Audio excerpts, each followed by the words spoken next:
In the autumn of 1919, in the high valleys of the Montana Territory, people saw Arthur Jensen doing something strange. He wasn't building a new barn or splitting wood with the frantic energy of his neighbors. He was cleaning his windows, meticulously, with a dedication that bordered on madness. Then he started rubbing them with old cooking oil. From the road, it looked like he'd lost his mind. His neighbors, riding past on their wagons, would slow down, stare, and shake their heads. They saw a grown man, a newcomer, carefully coating his precious glass panes with rancid lard. Then he'd take thin, transparent sheets of something, celluloid, they'd later learn, and press them against the greasy glass, smoothing out every single bubble with a small wooden paddle. The community watched him do this to every window in his modest cabin. They thought he was a fool. And when the winter of 1919 hit with a cold so brutal it was spoken of for generations, that crazy, greasy mess on his windows would prove the difference between survival and surrender. It would rewrite the rules of warmth for the entire valley. If you want to see the number that made the county's best builders go silent, stay until the end. What did this quiet former lighthouse keeper understand about heat and glass that every seasoned frontiersman in the valley had missed for 50 years? Subscribe if you believe in quiet competence, and drop a comment to let us know where you're watching from. Arthur Jensen wasn't trying to revolutionize anything. He was a 42-year-old man trying to keep his family from freezing. He'd come to Montana the year before with his wife, Eleanor, and their 2 young daughters, Clara and Rose. He was a man shaped by a different kind of cold, a different kind of wind. For 15 years, he'd been an assistant keeper at a lighthouse on the North Atlantic coast. His job had been maintaining the massive Fresnel lens, a brilliant assembly of precision ground glass. His enemies there weren't blizzards, but salt spray, relentless moisture, and gale-force winds that could strip paint from steel. He knew glass. He knew how to seal it against the elements. Most importantly, he understood that the greatest threat to clarity and to warmth was a single, almost invisible enemy: condensation. Their cabin was solid. By frontier standards, it was more than respectable. Built from lodgepole pine, chinked tight with oakum and mud, a good stone fireplace, and a new cast-iron stove that had cost them dearly. Arthur had spent his first summer ensuring every crack was sealed. He felt prepared. He was wrong. The first winter was a brutal lesson in a new kind of physics. It wasn't the damp, driving cold of the ocean. This was a dry, predatory cold, a cold that felt like it could shatter steel. By November, the temperature was already dropping below 0 at night. By January, it was living there. Arthur burned through 4 cords of wood in that first month alone. He was feeding the firebox every 3 hours, day and night. Still, he woke to intricate patterns of frost blooming on the inside of the window panes. His daughters, Clara and Rose, slept in their coats, huddled under a mountain of quilts. Eleanor stuffed rags along the baseboards every evening, only to find them frozen stiff by morning. The cabin's air was a landscape of invisible currents. You could sit 2 feet from the roaring stove and feel warmth on your face, while a bitter draught chilled your back. The temperature in the small cabin rarely climbed above 45 degrees, and that was on the good days. Arthur was a quiet, observant man. He watched the way the frost formed on the glass, thickest at the edges, where the wood of the sash met the pane. He watched the smoke from his pipe drift in the air, revealing the cold currents pouring off the windows and sinking to the floor. He explained it to Eleanor one night, his voice low and steady. "The stove heats the air," he said, gesturing with his pipe stem. "The hot air rises. It hits the cold ceiling, the cold walls, and the coldest windows. It gives up its heat instantly and sinks back down. We're living in a machine that's designed to circulate cold air right over us.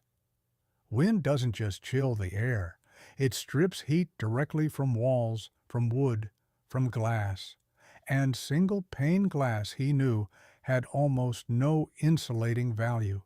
It was barely better than an open hole. He'd watch the wind outside, drive snow sideways, and he could feel the life of his fire being sucked right through those 6 beautiful, terribly inefficient windows. That's when the insight came. It wasn't a flash of genius. It was a connection, a memory from his old life.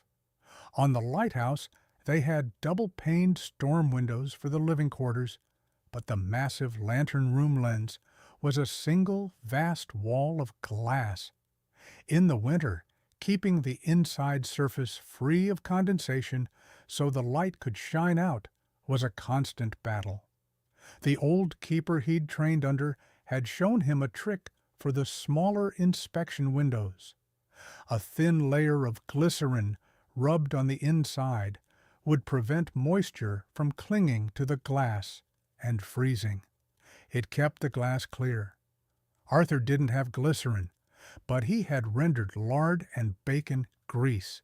He had cooking oil, and he'd seen the thin, flexible celluloid sheets for sale at the trading post.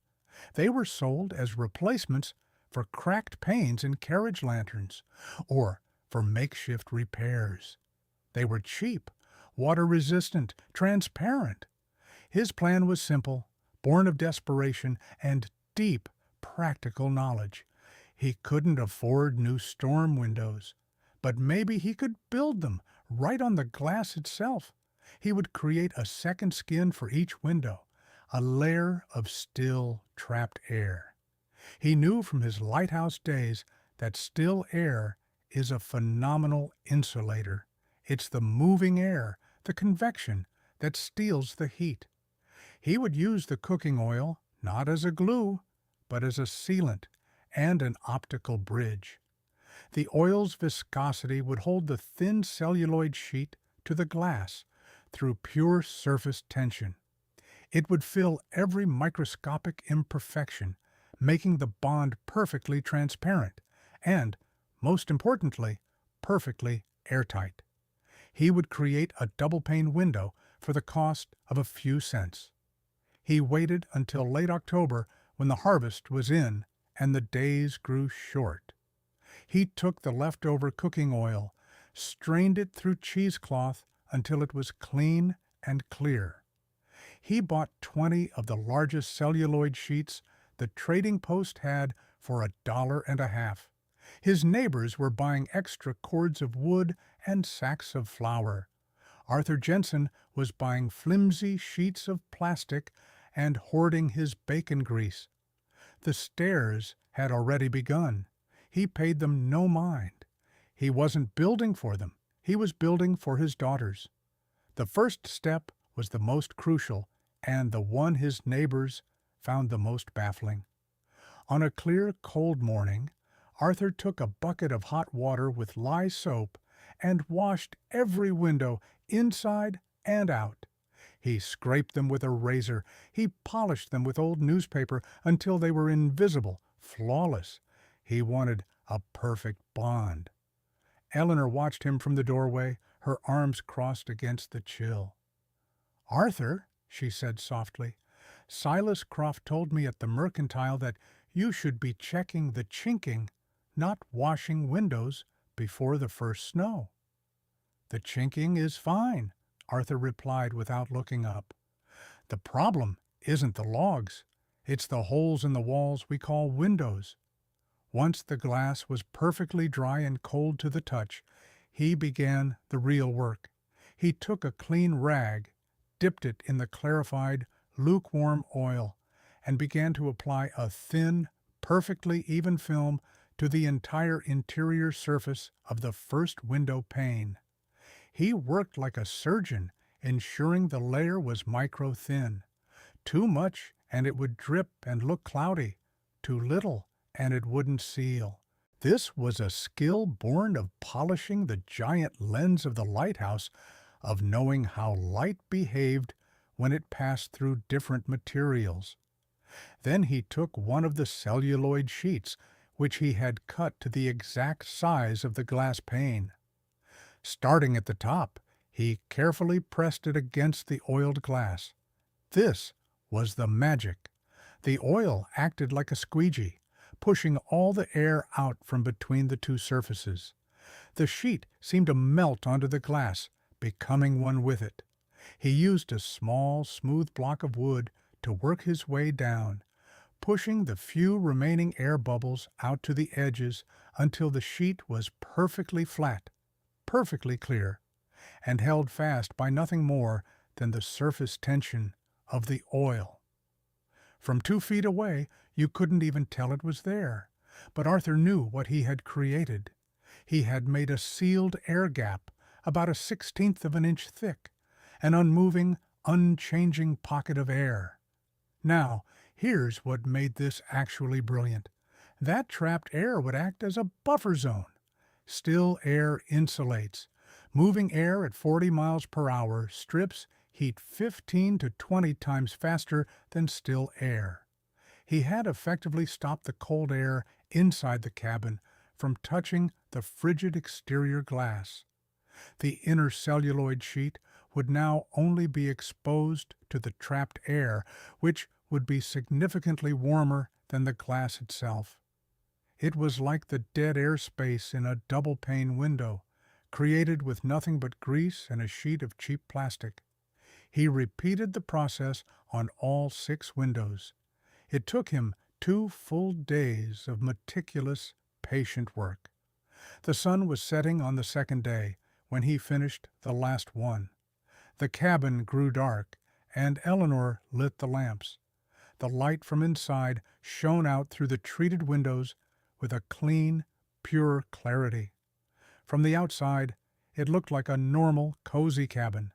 It looked perfectly ordinary. The total cost was staggering in its modesty. The celluloid sheets had cost him $1.50. The cooking oil was left over from the kitchen. The labor was his own. For less than $2, he had just installed the equivalent of 6 modern storm windows. Eleanor came and stood beside him, looking at his finished work. She touched the inside of one of the treated windows. It felt cool, but not the biting, finger-numbing cold she was used to. She looked at her husband, a deep line of worry between her brows. "Arthur, people are going to think we've lost our minds," she said, her voice barely a whisper. "Jedediah was at the post today. He was telling everyone you were trying to grease the winter away." Arthur looked at his work, then at his wife. He put a hand on her shoulder. His response was quiet and final. "Let them." And when the neighbors saw it, they didn't see engineering. They saw insanity. They saw a man who didn't understand the frontier, trying a bizarre trick instead of doing the hard work of chopping more wood. The ridicule started before the first snow. It began with Silas Croft. Silas ran the sawmill and had built half the cabins in the valley. He was the local authority on construction. He stopped by one afternoon, ostensibly to ask about an order of lumber, but Arthur knew he was there to inspect. Silas walked right up to a window, squinted, and tapped the surface with a thick knuckle. It made a dull thud, not the sharp rap of glass. "What is this, Arthur?" Silas asked, his voice a low rumble of disapproval. "Celluloid?" "Just trying something," Arthur said, his voice level. Silas shook his head, a look of pity on his face. "Son, That oil is going to turn rancid and stink up your house. Worse, it'll seep into the sash wood, and when the real cold hits, it'll freeze and expand. It'll rot your frames from the inside out. You're creating a moisture trap that's going to cost you a fortune in repairs come spring. He was delivering this verdict not with malice, but with the weary patience of an expert explaining a fundamental error to a novice. To him, this was a technical failure in the making. Arthur just nodded. Perhaps. Silas left, shaking his head. The professional verdict was in. Jensen's folly was not just foolish, it was destructive. The public humiliation came a week later at the trading post. Arthur was there to buy a sack of beans. Big Jed, a logger with a booming voice, and the cruel confidence of a man who'd never been challenged, saw him walk in. Jed was holding court near the stove, and he made sure everyone could hear him. "Well, look what the wind blew in. It's the window greaser." "Hey, Jensen," he bellowed, a grin splitting his beard. "You run out of bacon fat? I got a hog out back. We could render it down for you. Maybe you could grease your whole damn house. Keep the frost away." The men around the stove chuckled. Arthur felt every eye in the room on him. He didn't rise to the bait. He calmly collected his beans, paid the clerk, and walked out. The laughter followed him into the cold air. From that day on, he had a nickname. He was the window greaser. The gossip spread through the valley like a winter virus. At the quilting circle, the women would ask Eleanor, with feigned concern, if the smell from the windows was bothering her. Conversations would go quiet when she entered a room. It was a gentle, suffocating pressure. She was the wife of the fool, the eccentric, the man who didn't know how to face a Montana winter properly. She confessed her fears to Arthur one night. "They think we're strange," she said, mending one of Clara's dresses by the firelight. "They think we're too proud to ask for help." Then came the institutional skeptic. Mr. Abernathy, a well-meaning man from the County Agricultural Extension Office, made a visit. He was there to distribute a pamphlet on the importance of properly stacked firewood and the benefits of new factory-made storm windows. He was polite, but firm. He peered at Arthur's work, his brow furrowed. "Mr. Jensen," he said, tapping the pamphlet in his hand, "this is not in any manual I've ever seen. The principles of a dead air space are sound, of course, but this application is highly unorthodox. I can't endorse it. We have tested methods for improving thermal efficiency." Arthur simply replied, "I can't afford your tested methods, Mr. Abernathy." But the cut that went deepest came from family. Eleanor's brother Thomas came for a visit in early November. He was a practical man, a rancher who respected tradition and hard work. He took Arthur aside, his expression grim with concern. "Arthur, I have to be honest with you," he started, his voice low. "People are talking. They're not just laughing. They're worried. They see you doing this business with the windows, and they don't see an innovator. They see a man who can't cut enough wood to keep his family warm. They're going to think you're either scared or incompetent. Maybe both." This was the heart of it. His actions weren't just seen as strange. They were seen as a confession of failure. A failure of the most fundamental frontier duty, providing for one's family. Arthur's response was, as always, quiet and measured. "I'm not trying to impress anyone, Thomas. I'm trying to keep my family warm." By the first week of December, Not one person in the valley thought Arthur Jensen had solved anything. They thought he'd built a monument to his own ignorance, a greasy, foolish testament to his inability to cope with the realities of the frontier. They were waiting for the cold to teach him his lesson. Stay with me, because what happened next didn't just prove Arthur Jensen right. It changed how people in that valley thought about survival itself.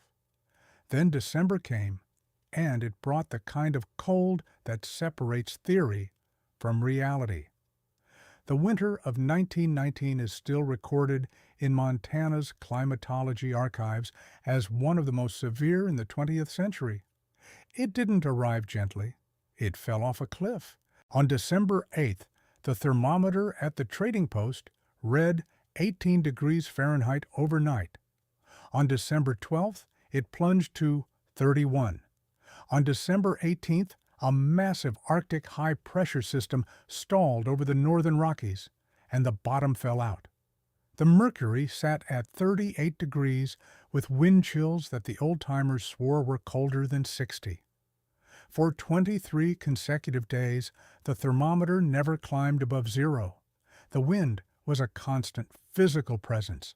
It didn't howl so much as it scoured, driving snow so fine it found its way through the tiniest cracks in a cabin wall. The snow piled up, 4 feet, 5 feet, 6 feet in the drifts. The world became a simple, brutal palette of white and gray, and the valley began to suffer. This was a cold that broke things. It broke axles, it broke water pumps, it broke spirits. The suffering was measured in cords of wood. The Colby Ranch, with its large, well-built house, was burning through 2 cords of wood per week, and their foreman reported they were struggling to hold 42 degrees in the main room. Families were burning half a cord a week just to stay above freezing. The stories trickled into the nearly deserted trading post. The miller's chimney had iced up, filling their cabin with smoke until they'd been forced to put out their fire and take refuge with neighbors. The Schaefer family was burning their fence posts. There were rumors some were burning furniture. Livestock, caught in the open, froze where they stood. Children were getting sick, their coughs echoing in the frigid air of their homes. Every family was engaged in a desperate, losing battle against the cold, feeding their stoves constantly, watching their precious wood piles dwindle with terrifying speed.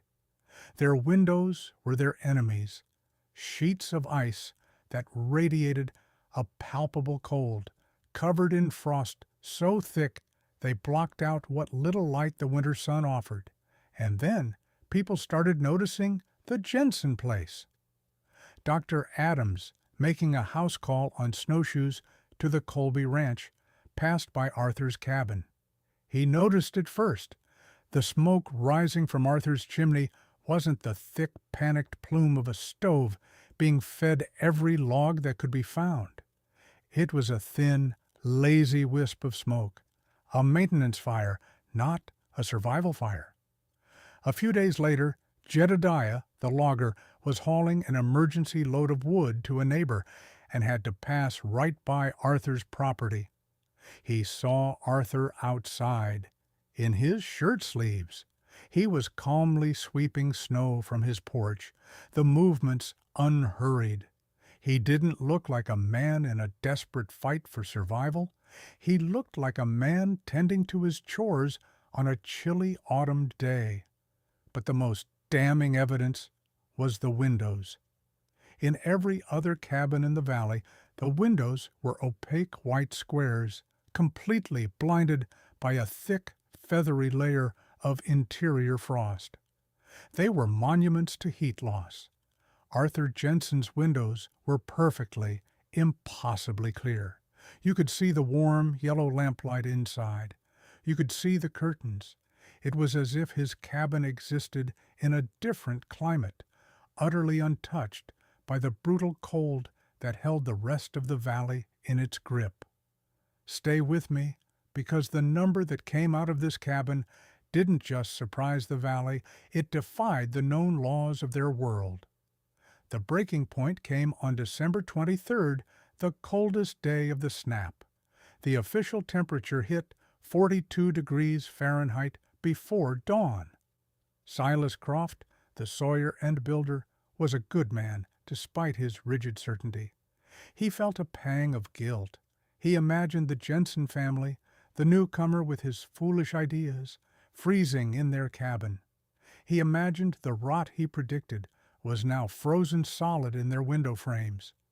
He loaded his sleigh with a half-cord of his best, seasoned birch, a gift, an apology for the community's mockery, and made his way to their place.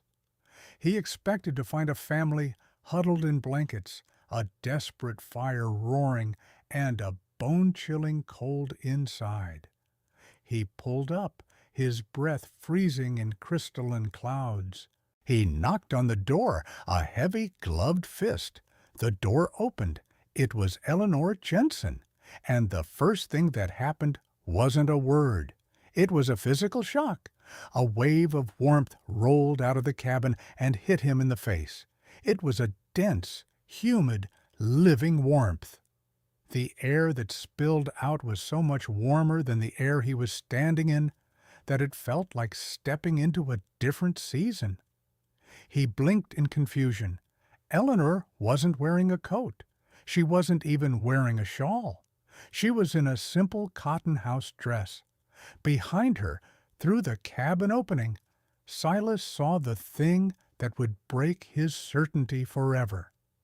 The two little girls, Clara and Rose, were sitting at the kitchen table. They were drawing on pieces of paper. They were in cotton dresses, not coats, not blankets, dresses. Silas, Eleanor said, a calm surprise in her voice. Is everything all right? He was so stunned he could barely speak. He gestured dumbly to the wood in his sleigh. I brought you some wood. I was worried. With this cold. Eleanor's expression softened. It wasn't triumphant. It was simply gracious. That's very kind of you, Silas. But we're fine. We're managing just fine. Please come in out of the cold. He stepped inside. The warmth enveloped him. It wasn't the scorching, dry heat of an overstoked stove. It was a gentle, even heat that filled the entire room. There were no drafts. He looked at the stove. It wasn't glowing red hot. A quiet fire was ticking away inside, a single log burning slowly. How much wood are you burning? He finally managed to ask. Arthur keeps records, Eleanor said, gesturing to a small ledger on the mantelpiece. We're burning less than a cord every 3 weeks. Silas stared at her. A cord every 3 weeks? Eleanor, the Colbys are burning that much every 4 days. People are burning half a cord a week just to keep from freezing to death. He walked, as if in a trance, over to the wall thermometer that hung next to the door. He leaned in close. He read the number. He blinked and read it again, thinking the mercury must be frozen or broken, but it was clear. The mercury sat, bold and undeniable, at 65 degrees Fahrenheit. Let that sink in for a moment. 65 degrees, while outside the world was 42 degrees below zero, a temperature difference of 107 degrees. It was an impossible number. It defied everything he knew about building and heating in this climate. He walked over to one of the windows, the source of his original scorn. He put his hand on the interior surface, on the celluloid sheet. It was cool, but it didn't have the soul-sucking cold of frosted glass. He pressed his face close and looked outside. The world was perfectly clear. No frost, not a speck. He looked at the wooden sash. The frame he had predicted would be a mess of frozen, rotten wood. It was bone dry. There's no condensation, he whispered, mostly to himself. Arthur came in from the back room, carrying another log for the fire. He wasn't wearing a coat. He was in a simple flannel shirt. He saw Silas and nodded a quiet greeting. Silas turned to face him, his face a mask of disbelief and dawning comprehension. He didn't have instruments. He didn't have gauges. He had the evidence of his own senses. He had the sight of children playing in dresses while a blizzard raged. He had the feel of even comfortable warmth. He had the irrefutable, impossible number on the wall. He thought of the data points from across the valley. The Colby Ranch, 2 cords a week to hold 42 degrees. The Miller cabin, nearly a cord a week just to stay above 38. The Jensen cabin, less than a third of a cord a week to maintain a comfortable 65 degrees. The difference wasn't incremental, it was categorical. Arthur Jensen wasn't just doing better, he was operating in a different reality. Silas Croft, the man who had built half the valley, the man whose professional opinion was law, looked at Arthur Jensen. He looked at the simple greased windows. He looked at the warm, comfortable children. He swallowed his pride. It took him a moment to find the words, and when they came out, they were quiet, gravelly, and carried the weight of a lifetime of assumptions being shattered. "Arthur," he said, "we've been doing this wrong. For 50 years, we've been doing this all wrong." The vindication wasn't in that statement. It was in the quiet dignity of the cabin. It was in the fact that his children could do their schoolwork without their fingers going numb. It was that Eleanor could cook a meal in comfort. It was that they could sleep through the night without waking to feed a ravenous stove. Arthur Jensen's system hadn't just saved wood. It had restored a measure of civilization against the brutal siege of winter. It turned survival into simple living. A week later, after the cold snap broke, Mr. Abernathy from the Extension Office returned. He'd heard the impossible rumors. This time, he brought a calibrated thermometer. He measured the exterior glass temperature, 10 degrees. He measured the air in the gap Arthur had created, 28 degrees. He measured the interior celluloid surface, 54 degrees. The cabin interior, 66 degrees. He documented it all in his notebook, shaking his head in wonder. Arthur also showed him his meticulous logs, dates, high and low temperatures inside and out, and precise fuel consumed. This wasn't luck. It was data.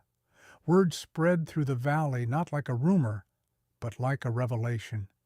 By the time the thaw came in March, half the valley knew something impossible was happening at the Jensen place, and they wanted to understand why. The first convert was not an expert or a man of high standing. It was a young rancher named Daniel Miller, the same man whose chimney had failed during the worst of the cold. He had 2 young children and had burned through his entire winter's supply of wood by February. He was desperate. He came to Arthur not with questions or skepticism, but with a simple, humble request. "Mr. Jensen," he said, hat in hand, "can you show me what you did?"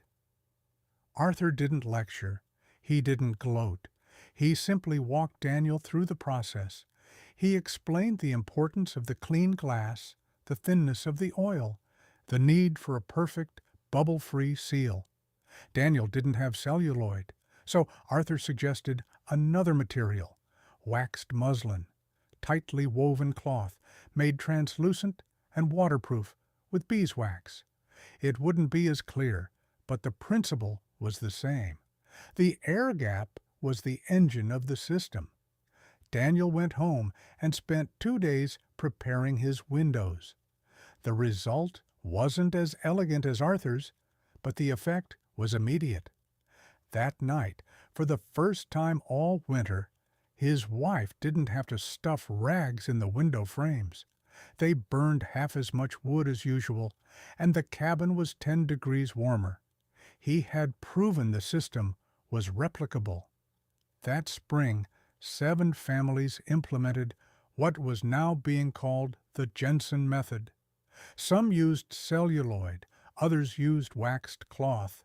All reported staggering results. By the following summer, 12 more had done it. They'd hold window workshops, helping each other cut the sheets and apply the oil. The memory of the Great Freeze was a powerful motivator. By the following winter, 19 cabins in the valley had greased windows. The trading post sold out of celluloid sheets by September. Big Jed, the logger, was seen quietly applying the treatment to his own cabin, refusing to make eye contact with anyone who passed. Mr. Abernathy, the extension agent, became Arthur's greatest champion. He wrote a special bulletin, published by the State Agricultural Office, titled An Unorthodox but Highly Effective Method for Window Insulation in Extreme Climates. He didn't take any credit. He called it the Jensen Sealed Air Gap System. The bulletin included Arthur's data logs, Abernathy's own temperature measurements, and testimonials from other families. It spread to other counties, then to neighboring states. Variations emerged. Some used mineral oil. Others in colder climates experimented with a second layer of celluloid, creating a 3-layer system. What Arthur Jensen had built in 1919 out of desperation and knowledge from another world, anticipated by nearly a century what building scientists would later call a high-performance thermal envelope. He had understood intuitively the brutal physics of convective heat loss and had defeated it with the cheapest materials imaginable. Years later, a visiting journalist from back east came to interview the quiet man who had changed the way a whole region survived winter. He asked Arthur if he planned to patent his idea to make his fortune. Arthur, now an old man with grandchildren playing on the floor of his warm cabin, just shook his head. He looked at the windows, still clear, still holding back the cold. "This isn't new," he said, his voice the same steady calm it had always been. "It's just correct. I wasn't trying to impress anyone. I was just trying to keep my family warm." The original cabin still stands, a private home now, but the windows, replaced with modern thermal pane glass, sit in the same frames that Silas Croft once swore would rot. They never did. The oil, it turned out, preserved the wood. The frontier didn't reward stubbornness or tradition for their own sake. It rewarded what worked. It rewarded the quiet observation, the practical application of knowledge, and the courage to try something different, even in the face of ridicule. It rewarded the man who understood that sometimes the most powerful solutions aren't the most expensive or complex, but the ones that correctly identify the true nature of the problem. Drop a comment below. Where are you watching from? And what's the coldest winter you've ever had to face? Subscribe for more stories of quiet competence and proven frontier techniques every single week. This video presents historically inspired reconstructions of survival and engineering techniques. The characters, names, and specific events depicted are fictional, but the methods are based on real historical practices and the principles of building science.